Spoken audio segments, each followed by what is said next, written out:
Hi hello ಪ್ರೀತಿಯ ವಿದ್ಯಾರ್ಥಿ ಮಿತ್ರರೇ, ಪುನರ್ವೇದ ಸಂಸ್ಕಾರಕ್ಕೆ ಸ್ವಾಗತ ಸುಸ್ವಾಗತ. ಎಷ್ಟೋ ನೆಚ್ಚಿನ ವಿದ್ಯಾರ್ಥಿ ಮಿತ್ರರು ಕಮೆಂಟ್ ಬಾಕ್ಸ್ ನಲ್ಲಿ ಕಮೆಂಟ್ ಮಾಡ್ತಾ ಇದ್ರು. ಏನಪ್ಪಾ ಅಂತಂದ್ರೆ, ಸರ್ ಸೆಕೆಂಡ್ PUC ನಲ್ಲಿ ಈಗಾಗಲೇ ಮಾಡೆಲ್ ಕ್ವೆಶ್ಚನ್ ಪೇಪರ್ ಬಂದಿದೆ, ಅದರ ಜೊತೆಗೆ ಬ್ಲೂ ಪ್ರಿಂಟ್ ಕೂಡ ಬಂದಿದೆ. ಬ್ಲೂ ಪ್ರಿಂಟ್ ಪ್ರಕಾರ ನಾವು ಯಾವ ರೀತಿಯಾಗಿ ಓದಬೇಕು ಅನ್ನೋದನ್ನ ವಿದ್ಯಾರ್ಥಿ ಮಿತ್ರರು ಕೇಳ್ತಾ ಇದ್ರು. ಯಾವ ರೀತಿ ಓದಬೇಕು, ಯಾವ ಯಾವ ಪದ್ಯ ಭಾಗದಿಂದ ಅಥವಾ ಯಾವ ಒಂದು ಲೆಸನ್ಸ್ ಇಂದ ಎಷ್ಟೆಷ್ಟು ಮಾರ್ಕ್ಸ್ ಗಳಿಗೆ ಕ್ವಶನ್ಸ್ ಬರುತ್ತೆ, ಯಾವ ಕ್ವಶನ್ಸ್ ಗಳನ್ನ ಓದ್ಕೋಬೇಕು ಅಂತ ಹೇಳಿ ವಿದ್ಯಾರ್ಥಿ ಮಿತ್ರರು ಕಮೆಂಟ್ ಬಾಕ್ಸ್ ನಲ್ಲಿ ಕಮೆಂಟ್ ಮಾಡ್ತಾ ಇದ್ರು.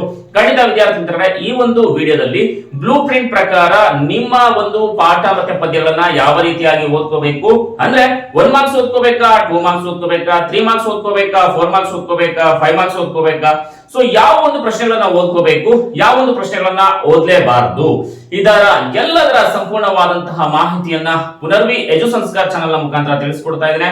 ಹಾಗೇನೆ ನೀವೇನಾದ್ರೂ ಕೂಡ ಹೊಸದಾಗಿ ನಮ್ಮ ಚಾನೆಲ್ಗೆ ಭೇಟಿಯನ್ನ ಕೊಟ್ಟಿದ್ರೆ, ಇನ್ನು ಕೂಡ ನೀವು ನಮ್ಮ ಚಾನೆಲ್ಗೆ ಸಬ್ಸ್ಕ್ರೈಬ್ ಮಾಡಿಲ್ಲ ಅಂತಂದ್ರೆ ಸಬ್ಸ್ಕ್ರೈಬ್ ಮಾಡಿ, ಪಕ್ಕದಲ್ಲೇ ಇರುವಂತಹ ಬೆಲ್ ಐಕಾನ್ ನ ಕ್ಲಿಕ್ ಮಾಡಿ, ಹಾಗೆ ಆಲ್ ಅನ್ನೋದನ್ನ ಒತ್ತಿ ಅಂತ ಹೇಳ್ತಾ, ಹಾಗೇನೆ ನಿಮಗೆ ಯಾವ ಒಂದು ಇಂಪಾರ್ಟೆಂಟ್ ಕ್ವಶನ್ಸ್ ಬೇಕು, ಯಾವ ಒಂದು ಸಬ್ಜೆಕ್ಟ್ ನ ಬ್ಲೂ ಪ್ರಿಂಟ್ ಎಕ್ಸ್ಪ್ಲನೇಷನ್ ಬೇಕು ಅನ್ನೋದನ್ನ ಕಮೆಂಟ್ ಬಾಕ್ಸ್ ನಲ್ಲಿ ಕಮೆಂಟ್ ಮಾಡಿ. ಬನ್ನಿ ಈಗ ವಿಡಿಯೋನ ಶುರು ಮಾಡೋಣ. ಸೆಕೆಂಡ್ PUC ನಲ್ಲಿ ಪದ್ಯ ಭಾಗದಲ್ಲಿ ಕೇಳಲಾದಂತಹ ಪದ್ಯ ಭಾಗದ ಒಂದು ಬ್ಲೂ ಪ್ರಿಂಟ್ ಅನ್ನ ನೋಡ್ತಾ ಹೋಗೋಣ. ವಿಡಿಯೋನ ಶುರು ಮಾಡೋಣ. ಬನ್ನಿ ವಿಡಿಯೋನ ಶುರು ಮಾಡೋಣ. ಮೊದಲಿಗೆ ವಿದ್ಯಾರ್ಥಿ ಮಿತ್ರರೇ, ನಾನು ಇಲ್ಲಿ ಮೊದಲನೆಯ ಒಂದು ಪದ್ಯವನ್ನ ತೆಗೆದುಕೊಳ್ತಾ ಇದ್ದೇನೆ. ಪದ್ಯ ಭಾಗದಲ್ಲಿ ನಾನು ತೆಗೆದುಕೊಳ್ತಾ ಇದ್ದೇನೆ. ಅದರಲ್ಲಿ ಮೊದಲನೇ ಪದ್ಯ, ಕದಡಿದ ಸಲಿಲಂ ತಿಳಿವಂದದೆ. ಈ ಕದಡಿದ ಸಲಿಲಂ ತಿಳಿವಂದದಲ್ಲಿ ಟೋಟಲ್ ಎಷ್ಟು ಮಾರ್ಕ್ಸ್ ಗೆ ಕ್ವಶನ್ಸ್ ಬರುತ್ತೆ, ಎಷ್ಟು ಮಾರ್ಕ್ಸ್ ಬರ್ಬೋದು ಅನ್ನೋದನ್ನ ನೋಡೋದಾದ್ರೆ, ಟೋಟಲ್ ಆಗಿ 9 ಮಾರ್ಕ್ಸ್ ಗೆ ನಿಮಗೆ ಆನ್ಯುವಲ್ ಎಕ್ಸಾಮ್ ನಲ್ಲಿ ಬರುತ್ತೆ. 9 ಮಾರ್ಕ್ಸ್ ಗೆ ಬರೋದಾದ್ರೆ ಯಾವ ಯಾವ ಒಂದು 1 ಮಾರ್ಕ್ಸ್ ಬರುತ್ತಾ ಅಥವಾ 2 ಮಾರ್ಕ್ಸ್ ಬರುತ್ತಾ ಅನ್ನೋದನ್ನ ನೋಡೋದಾದ್ರೆ ವಿದ್ಯಾರ್ಥಿ ಮಿತ್ರರೇ, 1 ಮಾರ್ಕ್ ಕ್ವಶನ್ಸ್ ಬರುತ್ತೆ. ಎಲ್ಲವನ್ನು ಕೂಡ ನೋಡ್ಕೊಳ್ಳಿ. 1 ಮಾರ್ಕ್ ಕ್ವಶನ್ಸ್ ನ ಕದಡಿದ ಸಲಿಲಂ ತಿಳಿವಂದದಲ್ಲಿ ಎಲ್ಲಾ ಒಂದು ಕ್ವಶನ್ಸ್ ಕೂಡ ಓದ್ಕೊಳ್ಳಿ. ಜೊತೆಗೆ 3 ಮಾರ್ಕ್ಸ್ ಕೂಡ ಬರುತ್ತೆ. 3 ಅಂಕದ ಪ್ರಶ್ನೆಗಳನ್ನ ನೋಡ್ಕೊಳ್ಳಿ. ಅದರ ಜೊತೆಗೆ 4 ಅಥವಾ 5 ಅಂದ್ರೆ 4 ಮಾರ್ಕ್ಸ್ ಕ್ವಶನ್ಸ್ ಯಾವುದು, 5-6 ವಾಕ್ಯಗಳಲ್ಲಿ ಉತ್ತರಿಸಿ ಕೇಳ್ತಾರೆ. ಆ ಒಂದು ಕ್ವಶನ್ಸ್ ಗಳನ್ನ ನೋಡ್ಕೊಳ್ತಾ ಹೋಗಿ. ಈ 5 ಮಾರ್ಕ್ಸ್ ಏನಪ್ಪಾ ಅಂತಂದ್ರೆ, ಈ ಒಂದು ಕದಡಿದ ಸಲಿಲಂ ತಿಳಿವಂದದೆ ಪದ್ಯದಿಂದ ಭಾವಾರ್ಥವನ್ನ ಕೇಳ್ತಾರೆ ವಿದ್ಯಾರ್ಥಿ ಮಿತ್ರರೇ. ಸೊ ಭಾವಾರ್ಥವನ್ನು ಕೂಡ ನೀವೇನ್ ಮಾಡ್ಬೇಕು, ನೋಡ್ಕೊಳ್ತಾ ಹೋಗಬೇಕು. ಸೊ ಈಗ ಅದೇ ರೀತಿಯಾಗಿ ಇದರಲ್ಲಿ ಕದಡಿದ ಸಲಿಲಂ ತಿಳಿವಂದದೆ ಮತ್ತೊಮ್ಮೆ ಹೇಳ್ತಾ ಇದ್ದೇನೆ, ಟೋಟಲ್ 9 ಮಾರ್ಕ್ಸ್ ಬರುತ್ತೆ. ಸೊ ನೀವೇನು ಯಾವ ಒಂದು ಕ್ವಶನ್ಸ್ ಓದ್ಕೋಬೇಕು, 1 ಮಾರ್ಕ್ ಕ್ವಶನ್, 1 ವಾಕ್ಯ ನೋಡ್ಕೊಳ್ಳಿ. 3 ಮಾರ್ಕ್ಸ್ ಕ್ವಶನ್ ನೋಡ್ಕೊಳ್ಳಿ, ಅಂದ್ರೆ ಸಂದರ್ಭ ಸಹಿತ ವಿವರಿಸಿ ನೋಡ್ಕೊಳ್ಳಿ. ಜೊತೆಗೆ 4 ಮಾರ್ಕ್ಸ್, 5-6 ವಾಕ್ಯ ನೋಡ್ಕೊಳ್ಳಿ. ಜೊತೆಗೆ ನೀವು ಏನ್ ಮಾಡ್ಬೇಕು, ಭಾವಾರ್ಥವನ್ನ ನೋಡ್ಕೊಳ್ಳಿ.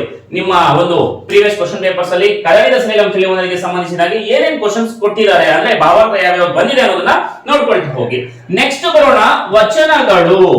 ವಚನಗಳಲ್ಲಿ ನಾವು ಕಾಣ್ತೇವೆ, ಒಂದು ಬಸವಣ್ಣನವರ ವಚನಗಳನ್ನ ಕಾಣ್ತೇವೆ, ಇನ್ನೊಂದು ಉರಿಲಿಂಗ ಪೆದ್ದಿಯ ವಚನಗಳನ್ನ ಕಾಣ್ತೇವೆ. ಈ 2 ವಚನಗಳಲ್ಲಿ ನೀವು ಯಾವ ಒಂದು ಪ್ರಶ್ನೆಗಳನ್ನ ಓದ್ಕೋಬೇಕು ಅನ್ನೋದನ್ನ ನೋಡೋದಾದ್ರೆ, ಟೋಟಲ್ ಈ 2 ಪದ್ಯಗಳಿಂದ 5 ಮಾರ್ಕ್ಸ್ ಗೆ ನಿಮ್ಗೆ ಕೇಳ್ತಾರೆ ವಿದ್ಯಾರ್ಥಿ ಮಿತ್ರರೇ. ನಿಮ್ಮ ಪ್ರಿಪರೇಟರಿ ಎಕ್ಸಾಮ್ ನಲ್ಲಾಗಿರಬಹುದು ಅಥವಾ ನಿಮ್ಮ ಆನ್ಯುವಲ್ ಎಕ್ಸಾಮ್ ನಲ್ಲಾಗಿರಬಹುದು 5 ಮಾರ್ಕ್ಸ್ ಗೆ ಕೇಳ್ತಾರೆ. ಹಾಗಾದ್ರೆ ಯಾವ ಒಂದು ಅಂಕದ ಪ್ರಶ್ನೆಗಳು ಬರ್ತವೆ ನಿಮ್ಮ ಆನ್ಯುವಲ್ ಎಕ್ಸಾಮ್ ಅನ್ನೋದನ್ನ ನೋಡೋದಾದ್ರೆ, 1 ಮಾರ್ಕ್ ಕ್ವಶನ್ಸ್ ನ ನೋಡ್ಕೊಳ್ಳಿ. ವಚನಗಳಿಂದ 1 ಮಾರ್ಕ್ ಕ್ವಶನ್ 1 ವಾಕ್ಯದಲ್ಲಿ ಉತ್ತರಿಸಿ ನೋಡ್ಕೊಳ್ಳಿ. ಅದೇ ರೀತಿಯಾಗಿ 4 ಮಾರ್ಕ್ಸ್ ಕ್ವಶನ್ 5-6 ವಾಕ್ಯದಲ್ಲಿ ಉತ್ತರಿಸಿ ಪ್ರಶ್ನೆಗಳನ್ನ ನೀವು ಏನ್ ಮಾಡ್ಬೇಕಾಗುತ್ತೆ, ನೋಡ್ಕೊಳ್ತಾ ಹೋಗ್ಬೇಕಾಗುತ್ತೆ ವಿದ್ಯಾರ್ಥಿ ಮಿತ್ರರೇ. 4 ಮಾರ್ಕ್ಸ್ ಕ್ವಶನ್ ಜೊತೆಗೆ 1 ಮಾರ್ಕ್ಸ್ ಕ್ವಶನ್. ಡೌಟ್ ಕ್ಲಾರಿಫೈ ಆಯ್ತಲ್ವಾ? ನೆಕ್ಸ್ಟ್ ಬರೋಣ, ಇನ್ನು ಹುಟ್ಟದೇ ಇರಲಿ ನಾರಿಯರನ್ನವಳು, 3ನೇ ಪದ್ಯ. ಈ 3ನೇ ಪದ್ಯದಿಂದ ನೀವು ಯಾವ ಒಂದು ಕ್ವಶನ್ ನ ನೋಡ್ಕೋಬೇಕು, ಎಷ್ಟು ಮಾರ್ಕ್ಸ್ ಬರುತ್ತೆ ಅನ್ನೋದನ್ನ ನೋಡೋದಾದ್ರೆ, ಟೋಟಲ್ ಆಗಿ 10 ಮಾರ್ಕ್ಸ್ ಬರುತ್ತೆ ವಿದ್ಯಾರ್ಥಿ ಮಿತ್ರರೇ. 10 ಮಾರ್ಕ್ಸ್ ಬಂದ್ರೆ ಸೊ ಯಾವ ಯಾವ ಒಂದು ಕ್ವಶನ್ಸ್ ಗೆ ನೀವು ಪ್ರಿಫರೆನ್ಸ್ ಅನ್ನ ಕೊಡಬೇಕಾಗುತ್ತೆ ನೋಡೋಣ. 1 ಮಾರ್ಕ್ಸ್ ಕ್ವಶನ್ 1 ವಾಕ್ಯದಲ್ಲಿ ಉತ್ತರಿಸಿ ನೋಡ್ಕೊಳ್ಳಿ. ಜೊತೆಗೆ 2 ಮಾರ್ಕ್ಸ್ ಕ್ವಶನ್ 2 ಅಂಕದ ಪ್ರಶ್ನೆಗಳನ್ನ ನೋಡ್ಕೊಳ್ಳಿ. 3 ಮಾರ್ಕ್ಸ್ ಕ್ವಶನ್ ಈ ಒಂದು ಪದ್ಯದಿಂದ ಸಂದರ್ಭ ಸಹಿತ ವಿವರಿಸಿ ನೋಡ್ಕೊಳ್ಳಿ. 4 ಮಾರ್ಕ್ಸ್ ಕ್ವಶನ್ 5-6 ವಾಕ್ಯದಲ್ಲಿ ಉತ್ತರಿಸಿ ನೋಡ್ಕೊಳ್ಳಿ. ಈ ಒಂದು ಪದ್ಯದಿಂದ 10 ಮಾರ್ಕ್ಸ್ ಕಾನ್ಸಂಟ್ರೇಟ್ ಮಾಡಿ ವಿದ್ಯಾರ್ಥಿ ಮಿತ್ರರೇ. ಇನ್ನು ಹುಟ್ಟದೇ ಇರಲಿ ನಾರಿಯರನ್ನವಳು ಇಂದ ಎಷ್ಟು ಒಂದು ಮಾರ್ಕ್ಸ್ ಬರುತ್ತೆ ಅಂದ್ರೆ 10 ಮಾರ್ಕ್ಸ್ ಬರುತ್ತೆ. ಗೊತ್ತಾಯ್ತಲ್ವಾ? ಡೌಟ್ಸ್ ಇದೆಯಾ? ಡೌಟ್ಸ್ ಇದ್ರೆ ಕಮೆಂಟ್ ಬಾಕ್ಸ್ ಅಲ್ಲಿ ಕಮೆಂಟ್ ಮಾಡಿ.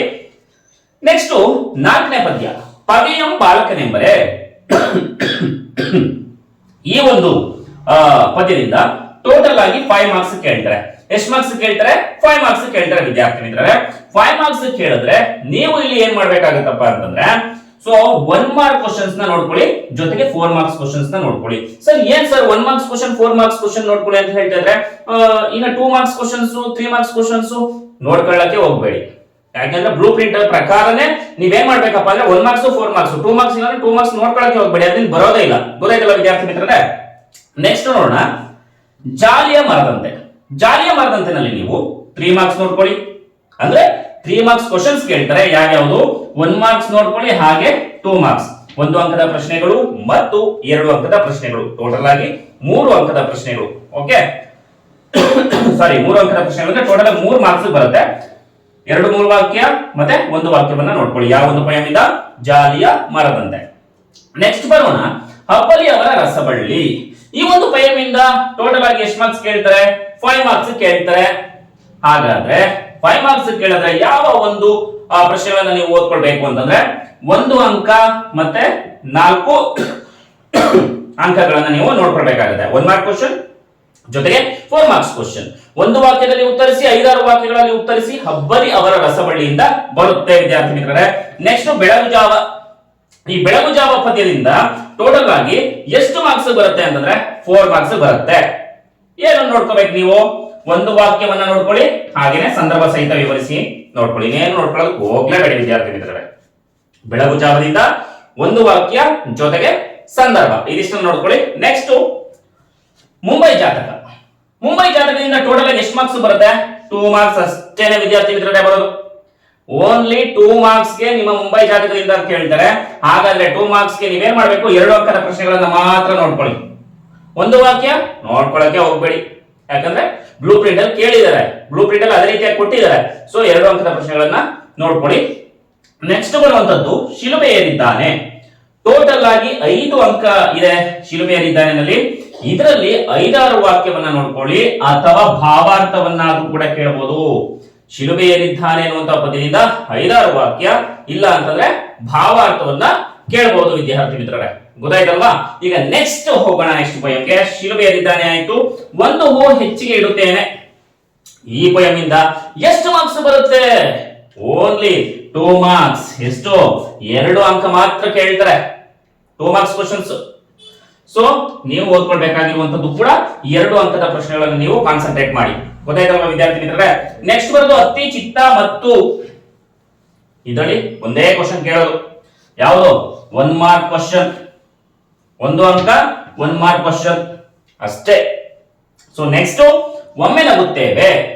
ಈ ಒಂದು ಪದ್ಯದಿಂದ 3 ಮಾರ್ಕ್ಸ್ ಬರುತ್ತೆ ವಿದ್ಯಾರ್ಥಿ ಮಿತ್ರರೇ. ಇದರಲ್ಲಿ ನೀವು 1 ವಾಕ್ಯ ಮತ್ತೆ 2 ವಾಕ್ಯ. ಯಾವ ಪಯಮಿಂದ? ಒಮ್ಮೆ ನಗುತ್ತೇವೆ ಇಂದ 3 ಮಾರ್ಕ್ಸ್ ಕೇಳ್ತಾರೆ. ಸೊ 1 ವಾಕ್ಯ ನೋಡ್ಕೊಳ್ಳಿ, 2 ವಾಕ್ಯ ನೋಡ್ಕೊಳ್ಳಿ. ಇದಿಷ್ಟನ್ನ ನೋಡ್ಕೊಂಡ್ರೆ ನೀವು ಅದ್ಭುತವಾಗಿ ಒಳ್ಳೆ ಸ್ಕೋರ್ ನ ಕನ್ನಡದಲ್ಲಿ ಮಾಡಬಹುದು ವಿದ್ಯಾರ್ಥಿ ಮಿತ್ರರೇ. ಸೊ ನೆಕ್ಸ್ಟ್ ಅದೇ ರೀತಿಯಾಗಿ ನಿಮಗೆ ಲೆಸನ್ಸ್ ಅಲ್ಲಿ ಯಾವ ಯಾವ ಒಂದು ವೇಟೇಜ್ ಇದೆ, ಕ್ವಶನ್ಸ್ ವೇಟೇಜ್ ಇದೆ ಅನ್ನೋದನ್ನ ಮುಂದಿನ ವಿಡಿಯೋದಲ್ಲಿ ನಾನು ನಿಮಗೆ ತಿಳಿಸ್ಕೊಡ್ತೀನಿ. ಇದಿಷ್ಟು ಪದ್ಯ ಭಾಗದಲ್ಲಿ ನೋಡ್ಕೊಳ್ಳಿ. ಅಕಸ್ಮಾತ್ ಲೆಸನ್ ಕೂಡ ಇದೇ ರೀತಿ ನಿಮಗೆ ಬೇಕು ಅಂತಂದ್ರೆ ಕಮೆಂಟ್ ಬಾಕ್ಸ್ ನಲ್ಲಿ ಕಮೆಂಟ್ ಮಾಡಿ, ನಾವು ನಿಮಗೆ ಇದೇ ರೀತಿಯಾಗಿ ಬರೆದು ಎಕ್ಸ್ಪ್ಲನೇಷನ್ ಕೊಡ್ತೇವೆ. ಸೊ ನೀವು ಸಪೋರ್ಟ್ ಮಾಡ್ತಾ ಇದ್ರೆ ನಾವು ಇನ್ನೂ ಅತಿ ಹೆಚ್ಚು ವಿಡಿಯೋಗಳನ್ನ ಕೊಡ್ತಾ ಹೋಗ್ತಾ ಇರ್ತೀವಿ ವಿದ್ಯಾರ್ಥಿ ಮಿತ್ರರೇ. ಈ ವಿಡಿಯೋ ನಿಮಗೆ ಸಹಾಯ ಆಗಿದೆ, ನಿಮ್ಮ ಫ್ರೆಂಡ್ಸ್ ಗಳಿಗೂ ಕೂಡ ಶೇರ್ ಮಾಡಿ. ಮುಂದಿನ ವಿಡಿಯೋದಲ್ಲಿ ಲೆಸನ್ಸ್ ಗೆ ಸಂಬಂಧಿಸಿದ ಹಾಗೆ ಯಾವ ಯಾವ ಒಂದು ಪಾಠದಿಂದ ಎಷ್ಟೆಷ್ಟು ಅಂಕಗಳು ಬರುತ್ತೆ, ಯಾವ್ಯಾವ್ದನ್ನ ಓದ್ಕೋಬೇಕು ಅನ್ನೋದನ್ನ ತಿಳಿಸ್ಕೊಡ್ತೀನಿ. ಈ ವಿಡಿಯೋ ಸಹಾಯ ಆಗಿದ್ರೆ ತಪ್ಪದೇನೆ ಲೈಕ್ ಮಾಡಿ. ಸಂಪೂರ್ಣವಾಗಿ ವಿಡಿಯೋನ ನೋಡಿದ್ದಕ್ಕಾಗಿ ಧನ್ಯವಾದಗಳು. ಜೈ ಹಿಂದ್, ಜೈ ಕರ್ನಾಟಕ ಮಾತೆ, ಶ್ರೀ ಕನ್ನಡಂ ಗೆಲ್ಗೆ, ಶ್ರೀ ಕನ್ನಡ ಬಾಳ್ಗೆ. ನಮಸ್ಕಾರ.